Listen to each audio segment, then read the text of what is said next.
تصور کن اینجا قلب پرهیاهوی اصفهانه، جایی که روزی داشتن هلال ترافیکی شرق اصفهان فقط یه رویا بود.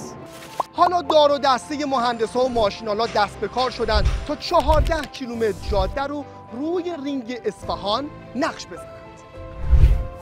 حالا چشماتو ببند و تصور 1,185,000 متر مکعب خاک، یعنی 237,000 قوله آهنین، همون 237,000 کامیون هایی که اگه یکی پس از دیگری کنار همدیگه صف بکشن قطاری عجیب میسازن که از اصفهان به راه میفته تا شمال کشور و این مسیر رو 4 بار میره و برمیگرده. جالب بدونید که این قطار صفی به طول 2370 کیلومتره.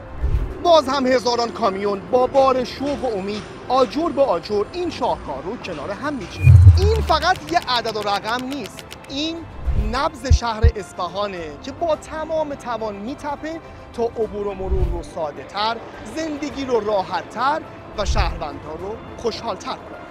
اینجا اصفهانه، شهر رویاهای بزرگ، شهر امید، شهر زندگی.